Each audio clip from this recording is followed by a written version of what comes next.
Alors, salaamaaleykum wa rahmatullah monsieur Momad Cissé ñu ngi lay dalal tey ci antenne Kayemor TV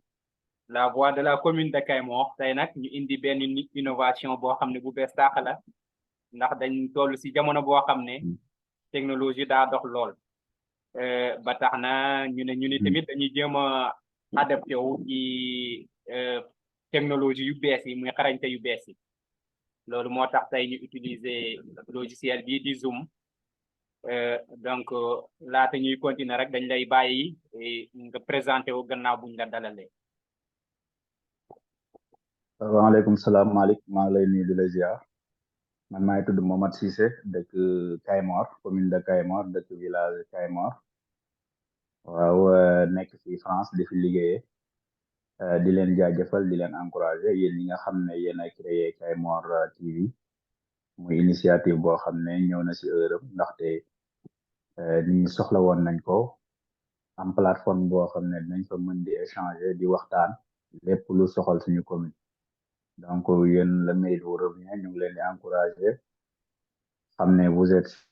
bon incha allah dina baax au début nag du yomb mais je pense que ak détermination buñ si jàppalante ñun ñëpp affaire bi mun na dem si kanam ñu jur njëriñ ndaxte tey dañoo nekk si àdduna boo xam ne village planétaire la li xew fii da nga koy am information nga am ko foofu en temps réel te loolu yëpp lan moo ko waral mooy les nouvelles technologies de l'information et de la communication donc bu dee ne ay jeunes yi nekk si commune bi am nañ initiative boobu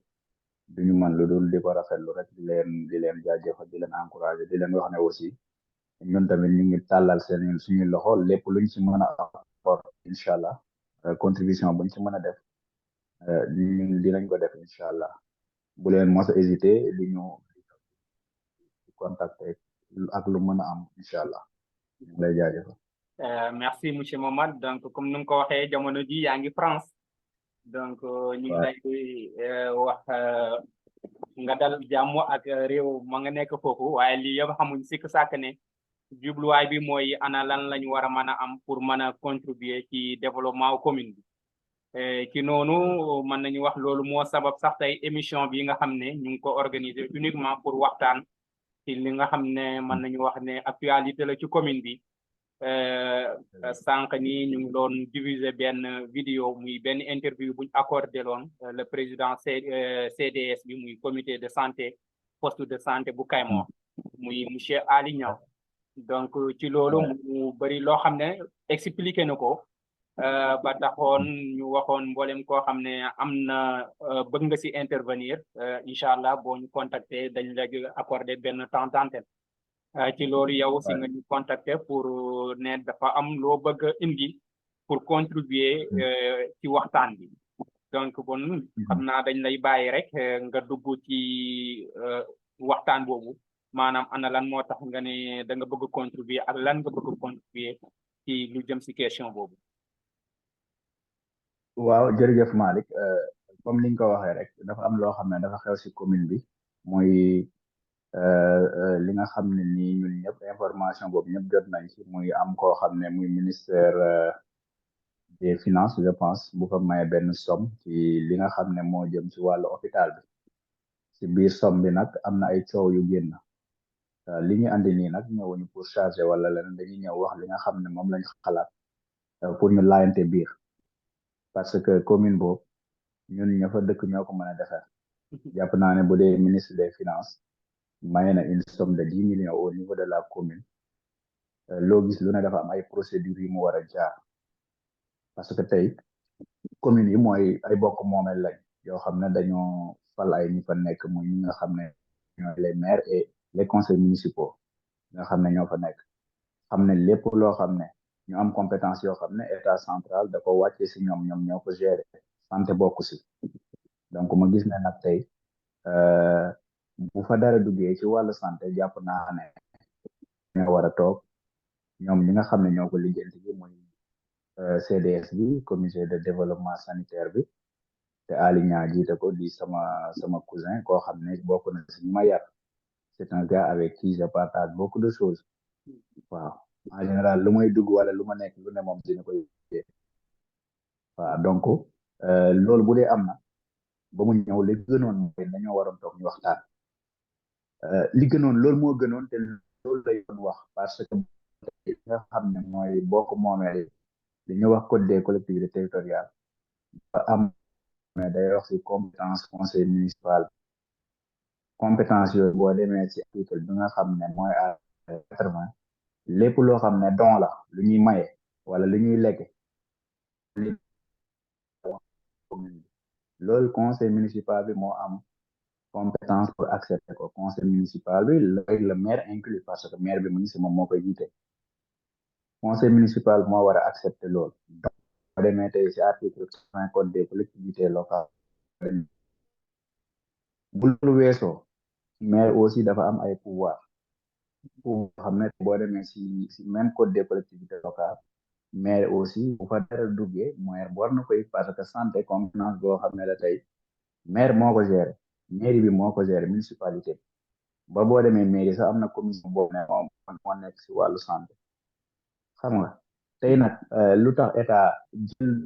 jël compétence yooyu jox ko mairie yi ba pare jëlaat ay ressources mooy les ressources financières yokk ko si budget bi ba nga xam ne at mu jot man j'étais conseil municipal même bu dee léegi nekkatuma parce que bi ma ñëwee en fait dama démissionné parce que mënatu man di assister au démission mais budget bi voté naa ko te budget santé fi ñu ko fekkoon ak fi ñu ko yóbbu am na ma presque dañ kaa doublé donc ko nit nag mënoo ñëw tey conseil municipal moo lay jox sa budget xam nga yow nga dem doxi loolu c'est une très bonne initiative dañ koy saluer ñoom ñu dem gis ay bonne volonté wax ak ñoom pour andi dooleel santé bi loolu lu ñu rafetlu la mais bu ñëwee nañ ko teg ci table bi ñu waxtaan ko xool ni ko yoon waxee ñu defee ko mais doo ñëw ñaari ñu jël ñu dem nee nañ jëndandoo dañuy construire lale loolu ça se fait pas dañuy laante biir ñoom bu ñu insister ci loolu di persister jàpp ne loolu moom dañoo nekk ci seen droit parce que ñoom amuñ bu ñëwee dañoo war a ñëw ñu toog ñu waxtaan ci ñu ne lii la ñuy def bu dee dañuy jënd ambulance ñu ne waaw ñu jënd ambulance ñu xool waxtaan ñoom ñëpp ban ambulance mooy gën moo gën a adapté xool yan prix moo gën a baax beneen bi bu dee dañuy construire ñu ñëw am na ay entrepreneur yi nekk si commune bi ñu ne nag dañoo bëgg a construire lii ak lii lañu bëgg ñu def expression de besoin entrepreneur yi après ñoom mën nañ def appel à candidature gars yi soumettre seeni dossier ñu xool kan moo gën a baax ñu jox ko mu li mu ñëwee mu waroon dem ci trésorier yi ko si compte ba parce que am nañ compte bancaire dañoo toll foo xam ne téye xaalis am joxal diw loolu dafa xëy beneen bi si gën kii nag mooy ñoom dañu avoué dañu wax ne daf ci am loo xam ne ki nga xam ne moo doon démarché dañ ko jox ñoom ñu amoon luñ ci waroon am mooy ICP bi ak ki nga xam ne mooy président CDS bi ma jàpp ne loolu aussi warul demee noonu parce que ki nga xam ne moo ko démarché si commune bi la doomu commune bi la ay njabootam foofu la ñu fajoo comme ñun ñëpp suñu njaboot jàpp naa ne boo demee lijjanti ci pour sa commune si man de bu doon man du ma laaj ne nañ ma jox dara mais bu dee ne sax laaj na mais ñu jox ko loo xam ne au moins lu kii la mais ñu jël benn 500,000 jox ko nee nañ ICP bi ak lii bi même bu dee ne dégg naa si seen interview mujj bi ñu ne ñoom loolu delloo nañ ko dañ ko siy defaat mais loolu warul leen parce que ICP c'est un agent de l'État ICP du moom ay gérer xaalis moo ko war CDS bi nga xam ne moom la askani fal moom moo war a gérer loolu en collaboration avec la commune bien sûr avec la municipalité mais tey ñoom ñooñu ICP état moo koy fay CDS moom CDS bi am na lu mu fay fayee même bu dee bariwul mais kooku mënoo ñëw askan woowu jiital la nga war a nekk défendre seen intérêt dara ñëw pour ñu dimbale ko askan bi nga ne dañ siy jël loolu xel nangoo ko waaye macha allah monsieur Momath Cissé kontaan nañ bu baax ci intervention bi bon bu ñu dégloo say kàddu dafa mel ni daal yow personnellement rafetlu nga le fait que ñoom ñu jël seen engagement dem uti koo xam ne jàpp nañ ne dina mën a jàppale poste de santé bi di situation bu nga xam ne mu ngi ci loolu rafetlu nga ko donc mais ci sa biir kàddu dafa mel ni la nga xam ne moom rek ngay indexé mooy la nga xam ne xewoon na ci gannaaw gi muy surtout démarche bu nga xam ne def nañ ko ak paajo bu nga xam ne am na ci mbiru xaalis bi mais est-ce que jàppoo ne loolu ñàkk a maîtriser texte yi moo tax maanaam règlement bi bu nga xam ne mooy régi poste de santé bi xaalis bi naka muy fonds yi naka lañ ko war a génnee financement yi fu mu war a jaar ainsi de suite est-ce que nekkul ne loolu moo indi lii. man moom personnellement poste de santé bi xaw ma seen texte yi nu mu demee mais texte yi nga xam ne mooy collectivité locale moom. loolu au moins am naa texte yi depuis très longtemps. bu ma gisee lu ma liiwul foofu laay dem ma xool ndax lii c'est conforme à la loi wala déedéet mais tey loolu ñun dañ ñëpp koy rafetlu parce que ñoom avant Saliou mi di nekk maire dinañ daan liggéey ak Saliou muy dem di def ay démarches pour andi fa ay matériel bu moyen Saliou am na ñu ko fi njëkk a def ku mel ni suñu tonton Sadio Danfa may fàttaliku Abibou Ndiaye aussi mos na fi andi ay lot de matériel yoo xam ne si poste de santé boobu la ñëwoon loolu ñëpp koy rafetlu même yow man keneen ku ne loo mën a ci andi foofu def ko mais boo ñëwee nag nga war a respecter la procédure li nga wax moo ci nekk mooy maîtriser wuñ texte man loolu laa jàpp wala ñuy def lu leen neex parce que nag problème bi mooy au niveau du CDS au niveau du CDS doxin bi dafa def mooy Ali ma fa nekk jàmbaar la mais tey CDS bi ki fa nekk di buum mooy ICP bi loolu moo fa nekk Kaymoor ku wax ñun ñu dëkk Kaymoor xam nañ ci dara Kaymoor ku wax xam ne santé bi dafa sooxe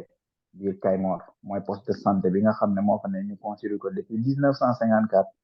bien avant les indépendances poste de santé bi dafa am problème doxul booy xool population bi yow mënoon nga dem nga def micro trottoir nga demander au niveau de tous les villages de la commune nga laaj ñoom ñu jox la seen appréciation par rapport ak doxalini poste de santé bi ñi si bari ñi village fee la ñuy dem Kaba wala ñuy dem Njaaw wala ñuy dem fee ne niñ koy waxee tey ba ñesem bu fa nekkoon Njaay dem faju te loolu jafe-jafe la loolu dañ ko war a loolu nag li ko waral mooy doxalin bi moo fa doxal moo baaxul te loolu kenn mënu ci génne responsabilité ICP bi ak responsabilité CDS bi macha allah dégg nañ la bu baax bon mu mel ni daal poste de santé bi yàgg na ndax yow xam nga ne ñu ngi ko créé en 1954 am na aussi loo ñu suggestion lañ ko mën a jàppee muy micro trottoir pour mën a xam dëgg-dëgg poste de santé bi ana nañ ñoo ciy ñëw di man di amal seeni soins médical ak ñoom seen donc loolu bokk na ci bëgg-bëgg Kaymoor TV waaye ndigam jamono ji amaguñ moyen dañuy jéem a débrouiller rek ak la nga xam ne moom lañ amaale donc ci noonu lañuy jàll ndax wax nga tudd nga ba wax monsieur le maire Saliou Cissé ñu koy nuyu de passage mais moom ci biir intervention wala ci biir interview ba nga xam ne monsieur Ali Niang def na ko ak Kaymoor TV ñu ngi dégg toujours mu mel ni moom mosu réeroo ak ka nga xam ne mooy le maire monsieur Saliou Cissé ci démarche yu nga xam ne moom lañ doon def parce que nee nañ jël benn avant ñuy dem wax nañ ak moom waaye tamit bañ jotee première tranche bi wax nañ ak moom ba ci deuxième tranche bi wax nañ ak moom loolu nag amaguñ certitude que ne information boobu lu wér la wala déet donte am na keneen koo xam ne jël nañ ko muy monsieur Gaye Ndiaye muy dàq loolu waaye ak lu mën a xew incha allah dañ ci gën a xuusandi lu jëm ci loolu lu tax ñuy préciser foofu c'est juste parce que wax nga ko yow it say biir kàddu nga ne conseiller ngoon ci biir municipal bi donc mu mel ni bon xam nga ca dëgg-dëgg ñoom maire bi ak équipe am naka lañ laan liggéeyee te Ali Niang fam nekk jàpp naa ne ka nga xam ne mooy maire moom itamit am na loo xamante ni def na ko ci ngir moom mu nekk fa donc bu fekkee loolu lépp am na est-ce que yow ba nga déggee information bi nii am na lenn loo xam ne ñëwal na la ba tax nga ne maire daal wala boog ba tax ngay war a mën a njortu xamuñ ne am na wala déet mais daal benn question la que ne maire daal war na ci am part de responsabilité ndax lu xew nii dëgg-dëgg am na loo xam ne mën nañ koy souligner ne lii part de responsabilité équipe municipale bi la. waaw xam nga mbiri santé ci commune bi mooy sooxe ji may wax man en tant que conseiller bi ma fa nekkee man assisté na à 2 réunions yoo xam ne y avait le sous-préfet moo defoon déplacement ñëw au niveau de la commune bi si njëkk mooy bi maire yéegee bees boobu réunion boobu je pense y avait le chef du village de Kaymor l'imam ak ñi nga xam ne ñoo géré wàllu santé ci commune bi mooy poste de santé bu Daaru Khoudoss ak ñee booba c'était pour préparer préparatif jàmmo Serigne Jimbo na ko yàlla ko yaram léegi nag waxtaan boobu lu taxoon mu amoon waxtaan mais boobu mu ngi yëg bees léegi de comme man dama yëg bees wàllu santé bi jàmbat yi bari na ngeen xool ñu waxtaan y avait aussi le pharmacien ñu waxtaan ñu xool nan la ñuy defaree mbir mi pour que askan wi gis seen bopp ndax boobu municipalité bi fi jógee woon mooy Ablaye Cissé am na xaalis bu fi desoon mais dañ ko jël après ñu orienté ko ci wàllu santé dolli leen ko ci ay garab ñoom ñu jox leen ko xaalis boobu pour ñu jël ko ay garab pour mën a dimbale ko si loolu léegi biñ ci waxtaanee jour boobu waxtaan bi amoon na solo parce que si biir waxtaan bi rek il sentait que le courant ne passait pas entre mooy ki nga xam ne mooy ICP bi ak sage-femme bi ak ki nga xam ne mooy pharmacien bi fa nekkoon te loolu population bi ñoo si doon sonn dañ la doon bindal ordonnance di la wax ne pour nga dem jënd ji ko ñoore alors qu'il y avait une pharmacie à côté jour boobu waxtaan boobu lu tax mu am solo mooy jour boobu lañ leen réconcilier ne leen yéen yéen a yor santé bi fii donc yéen bu dee ne yéen a fi nekk juboo woo leen askan wi ñoo siy sonn te jàpp naa ne si affaire yi réero yi ñàkk fayda yoo xam ne amul solo si lañ réeroo woon mais après le gars yi donc loolu nekkaat xam nga beneen bi ñuy waxtaanee beneen waxtaan bi fa sous-préfet ñu ñëwee woon mooy bi nga xam ne dafa amoon benn femme bu décédé woon en limbu daanu ci teen bi ñu ko génnee pense ICP bi dañ ko woo moom il était parti dem Kaolack gàmmu moom nekku fi déjà moom abandon de poste la def ndaxte kan waxtaan moo nekkutoon foofu l'infirmier wala l'infirmier nekku fa woon jour boobu dafa demoon gàmmu ji léegi bi maire ne nañ jël ambulance ñu woote Nioro ñu ne nañ ko yóbbu pour def constat décès bi ndax munoo ko jël noonu rek denc ko léegi bi ñu woowee ambulancier bi il a fait réviser te monsieur Guèye moo ko joxoon instruction pour mu bañ a dem jëli ko ambulance bi xaalis askan bi la jar yaa ngi comprendre carburant bi ci nekk yaakaar naa CDS bi mooy jëndi carburant te xaalis boobu xaalis bi nit ñi di fajoo si lay amee bénéfice yi muy jëndee carburant ak budget bi nga xam ne dañ ko voté def ko fa ambulancier bi aussi mairie bi bi saali ñëwee da ko jël mairie bi di ko fay mais loolu nit ak nit rek dafa jaaduwul yow Malick bu dee ne yow da nga nekk foofu nga am oto fële nel dafa ñoo ko moom monsieur Guèye moom kan ba il a fallu l'intervention du sous-préfet et du commandant pour mu dem jëli ko c'était la même chose bi ñu defee constat ba pare war a jëliwaat dese kii bi corps bi dafa taxawaat bañaat xam nga loolu yëpp nit ñi weesu ko sous-préfet ñëwee ñuy régler loolu bi ñu waxtaan ba pare sous-préfet jour boobu il avait fait des remontrances yoo xam ne muy monsieur Guèye ak Ali defal leen ay remontrances yu métti ne ko yow yaa ngi wax yoon mais yow déjà bi ngay dem man sa demande bi nga xam ne da ngay dem da ma ko waroon andi defuloo ko te yaa ngi woote wu di wax naan ay yoon ba moom jour boobu il a présenté des excuses ne maa ngi jéggalu parce que Modou Ba bu defee lii man maa ko induire en erreur kon non yow waroo wax loolu parce que même bu dee nit ak nit rek li nga def dafa nit ak nit li nga def noonu sous-préfet jour boobu mettre les points sur les i wax leen li mën a nekk xam nga nag maire moom dafa war a jël responsabilité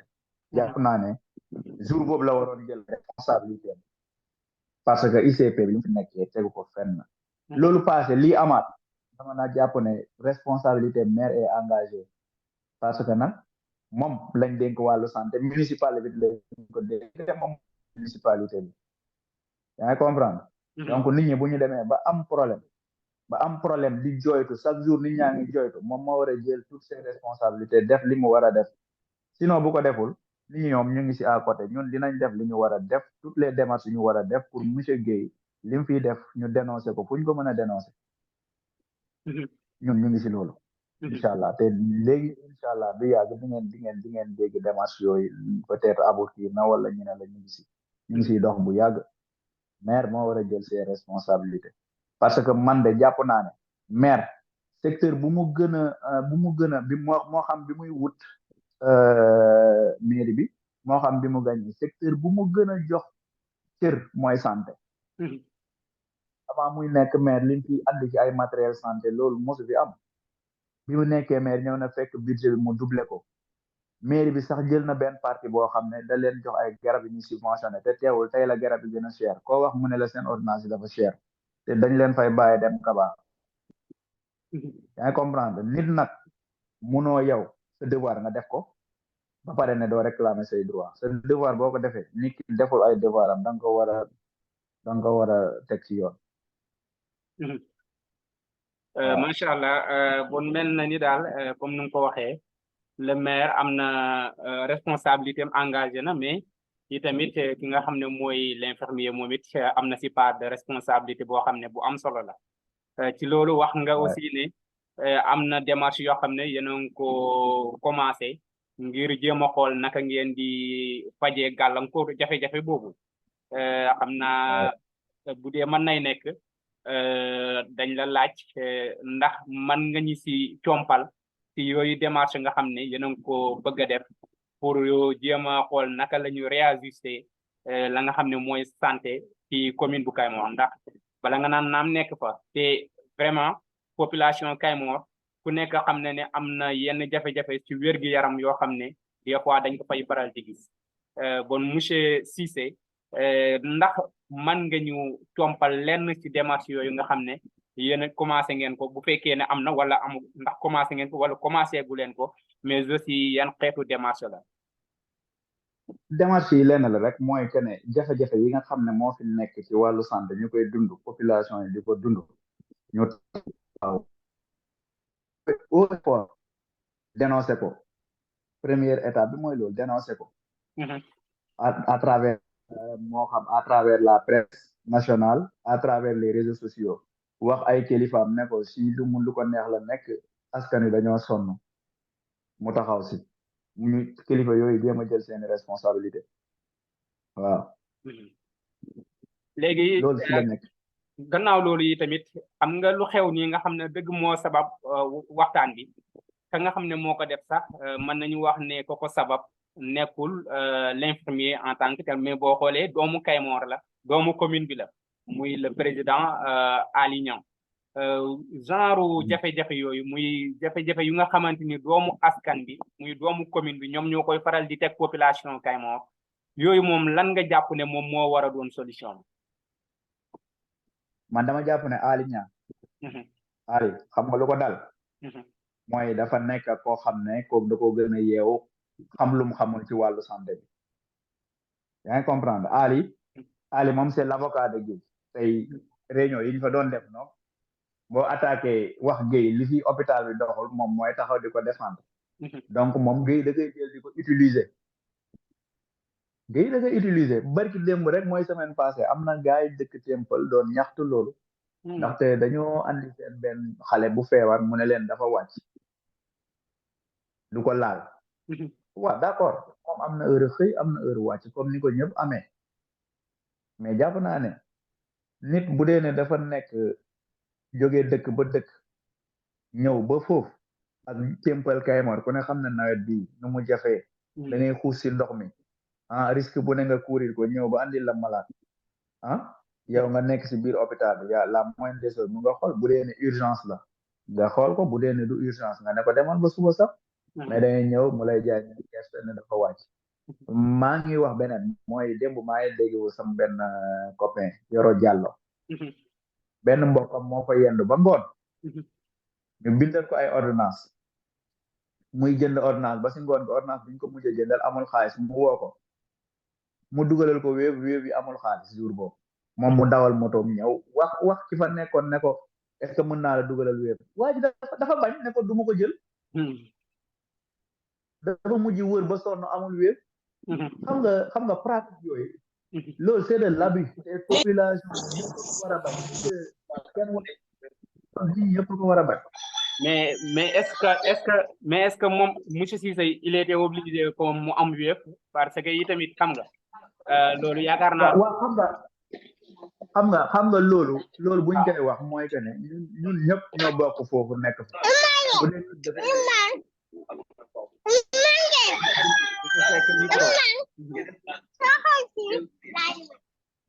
bu dee nit dafa ñëw tey am malade ñëw moom mu war a ñibbi dëkk mu dawal moto xam nga kooku il a fait wanewul manque de volonté déplacé na wu fu mu nekkoon ñëw fekk la ne la dafa bëgg mais saay Wave ñoom ñooñu ñàkkuñu moyen de transfert boo xam ne mën nga fa envoyé xaalis pour ñu jox la garab yi nga dem pour yombalal ko mais loo ko koy jafeelal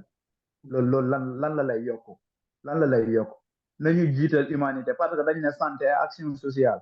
santé booy xool ministère bi sax dañ ko boole santé action sociale la ñu wax donc nag bu dee ne nit ñi social bi yow boo ñëwee andi ordonnance buñ la bindaloon ordonnance 10 000 nga ne 8 000 laa yor jaay leen ma si njëg 8 000 dañ la naan faaw mu mat sinon duñ la ko jaay ku andi kay ne la am naa Wave ak lii dëkk bi amul Wave loolu c'est indépendant de sa volonté loo gis lu ne dafa laaj compréhension li ngay liggéey si nga mën a dimbale nit ñi nekkuñu fa pour askan wi dëgg la macha allah mel na ni temps nga xam ne Zoom ñu ko doon accordé boo ko waxee nag dina am ñu taxaw défendre ne nii la ñuy xeex waaye na nit ñi xam ne on a rien contre personne képp ku ñu si yéene lu ñaaw ñun yàlla nañ la si jiitu yéenewuñ si kenn lu ñaaw mais li nga xam ne nag day yàq ku ko mënta def dañoo war a taxaw dénoncer ko dindi ko fa liy yàq ñëpp war a taxaw ñu jël lépp teg fële liy yàq ñu ne lii ak ku ko mënta def nag ñu ne la lii day yàq nañ ko fi dindi macha allah monsieur Cissé xam naa ne dañuy gaaw tënk rek parce que temps bu nga xam ne Zoom daf ñu ko accordé loon presque jeex na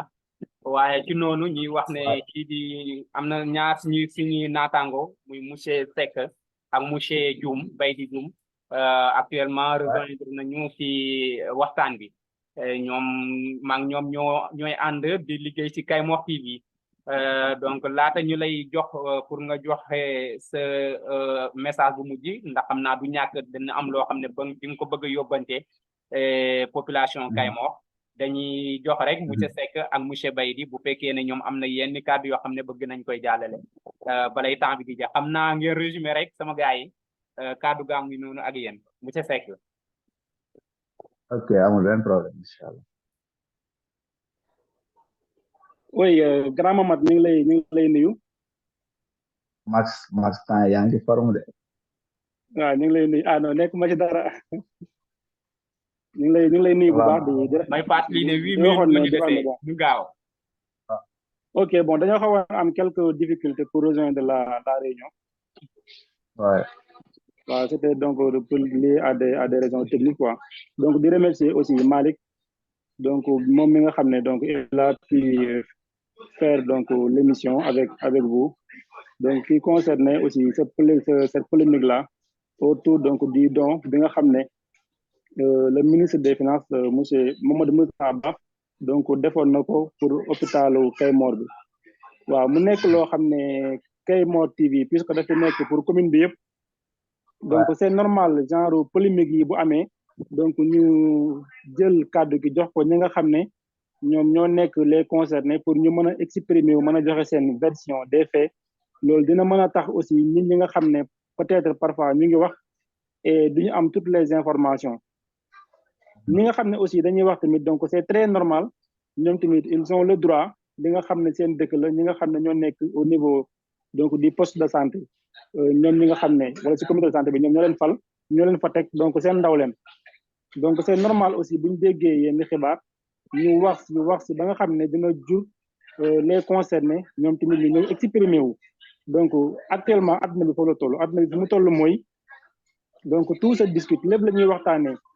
et aussi information de tinkee boo ko toonoo bu njëkk da nga xam ne donc mën nañu wax ne xale yi amuñu woon kàddu si yu bëri wala jeunesse bi amuñu woon kàddu si yu bëri mais période yooyu noonu bon adduna dafa dépassé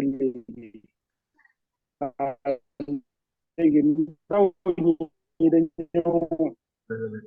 dañoo intéressé wu bu baax si ñi nga xam ne moom la ñu gérer aussi donc seen i fonds waaw loolu dafa nekk loo xam ne aussi dafa donc di wax ne Aly Niang am na temps exprimé wu mais aussi li nga xam ne ñu bëri ñaawlu neen ko mooy partage bi nga xam ne donc gars yi ñu ngi ko ci doon wax waaw léegi bon am na si yoo xam ne bon nit ñi ñoo la jiital mais aussi bu ñu la jiitalee aussi est-ce que da ngeen di dem liggéeyante ji xaalis yoo xam ne donc ñu ngi leen mandaté. waaw mu ci sekk gannaaw ñu tënk ko rek parce que daanaka temps bi ñu jox jeex na. loolu daal waaw ok. ok loolu daal moom moo si xaw a nekk loo xam ne yeneen i panel incha allah. ñu jéem a jox bay effectivement loolu daal moo si xaw a nekk loo xam ne donc gars yi ñu ngi ko doon xaw a ñaawlu quoi mais à part ça moom ñu ngi rafetlu seen démarche yi ñoom ñëpp bu baax. waaw te xam ne lu baax moo doon taxoon jóg quoi. ndax hôpital bi moom ñëpp ñoo ko bokk. donc waaw ñu ngi leen di gërëm di remercier bu baax aussi. ah merci beaucoup bay bi. waaw asalaamaaleykum monsieur Mbow. monsieur Seck ak ñu ngi leen di nuyu ñëpp. yéen a ngi may dégg ah. waaw ñu ngi lay dégg. ok waaw puisque dama accuse retard ci kii bi ci réunion bi peut-être dina am question yoo xam ne bëggoon naa ko poser ñoom Malick wala Macoumba jot nañ ko poser pare mais lu ma bëggoon laaj suñu grand boobu rek pour problème yu mel nii ñu bañ ko di rencontrer suñu commune foofu yan solution wala yan démarche lay suggérer suñu autorité sanitaire yooyu noonu pour ëllëgee genre question yi bu amee ñu bañ a yegsi si limite yu mel nii wala si scandale yu mel nii bu fekkee laajuñ ko woon ba pare. merci donc moom mat xam naa ci ngay awee rek après lancé ale sa message bu mu parce que lu ñu defee bëreetul 4 minutes rek moo ñu defee. waaw merci Pape di merci Macoumba ci intervention bi waaw Pape di pour loolu de ñu mën ko bañ mu am mooy daal nit looy def ak nga ji ci askan bi parce que askan bi parce que ñoom comme ni ko Macoumba wax bi mooy mandaté mais ki nga xam ne ni bi askan bi moo tax état jël ko affecté ko foofu jox ko les moyens pour mu taxaw leen ci wàllu santé ki nga xam ne moo yor CDS bi askan bi moo ko fal pour mu nekk fa taxawal leen ci wàllu santé donc lépp lu ñu war a dox lépp lu ñu mën a def pour santé bi jëm kanam loolu dañ koy rafetlu mooy dem def ay démarches pour andi ay matériel andi ay moyens loolu dañ koy rafetlu mais bu ñëwee dañ xam ne ñoom ay surga askan bi la askan bi ñu jiital intérêt askan bi te aussi ñu yaatu dënn ñu mekku leen critiquer parce que gis nga critique dafa baax am na critique yoo xam ne yoo xam ne c'est pas critique yu tegul fenn moom loolu amul njëriñ mais critique da lay dimbale dina la dimbale yow nga teg xam fooy teg sa parce que ñoom tey li ñuy def waruñ ko def askan yu xamal nañ leen ko ëllëg bu leen keneen joxe peut-être leneen pour ñu andi ko ci hôpital bi dinañ ci jëlee leçon mooy dinañ fex ba bu ñu ñëwee ñu teg ko ne askan wi ñun de lii la ñu am nan lañ koy defee après ñu xool mais nañuy xam ñu problème ak kenn mais nag li nga xam ne moo concerné commune bi moo war a nekk au devant de tout le monde intérêt commune bu taxawee intérêt nit yëpp dafa war a dàq waaw loolu daal laay wax xam ne commune bi ñun ñoo ko mën a defar kenn duñu ko defaral lu waaye mën a dem góorgóorlu andi ko na dem andi ko waaye bu ñëwee nag nañ ko dem fu mu war a dem askan wi gis ci seen bopp te santé boobu ñu xool nan la gën a mën a jëmee kanam ndax santé bi dafa am problème li ma ko waxee tey booy xool rek damay joxe benn anecdote rek na échographie boo xam ne am na benn commune bi ñoo cotiser xaalis à valeur de presque 305 000 fexe ba mu ñëw commune de santé 1 franc dem ci te jeunes yi xam nga lu ñu leen laajoon chaque année ngeen defal ñu bilan lan ngeen liggéey lan la apporté ci wàllu santé bi te loolu benn année lañ ko def ba léegi defatuñu ko yooyu dafa doon mbir yoo xam ne day démotiver nit ñi na transparence am lu mënta ñëw nañ ci jiital transparence jiital ci askan bi maa ngi leen di jaajëfal ñëpp. merci beaucoup monsieur Momad Cissé ñu fàttali ne kenn nga ci ànd xali suñu gox ñu aussi nekkoon conseiller foofu sa municipal bu Kayemor nekk ba France tey ñëwoon ngir waxtaan ak ñun ci actualité bi nga xam ne jamono ji mën nañu wax mooy yëngal pencum Kayemor vraiment kontaan nañ bu baax ci temps bu nga xam ne jox nga ñu ko mais aussi ñu ngi kontaan bu baax ci suñu ñaari naataango yi muy monsieur Seck ak monsieur Dioum vraiment kontaan nañ bu baax di leen wax ne rek nii lay jamono ju nekk ci Kayemor TV incha allah am na yeneen i mbir yoo xam ne dañ ci gën a taxaw ndax lii lu war a mën a continuer la ñu jéem a dëpp ak jamono fii la toll muy ñuy dajee utiliser aussi technologie man di waxtaan xool naka la ñuy def ba mën a soxali suñu gox ndax ka développement buñ ko waxee yi tamit ci ay idée ci lay commencé yan xalaat lañ war a teg yan projet lañ war a teg nan lañ war a def ba ñu mën koy saafara incha allah dana bëri ay yeneen i émission yoo xam ne dañ ko organiser xool cadre yi ñu ngi ci commune bi amal ko ak ñoom ñu ko defee nii tey donc vraiment kontaan nañ bu baax monsieur Cissé Kayemor TV la voix de la commune de Kayemor mu ngi lay njaaraamal bu baax di njaaraamal aussi suñu naataango salaamaaleykum wa rahmatullah salaam jërëjëf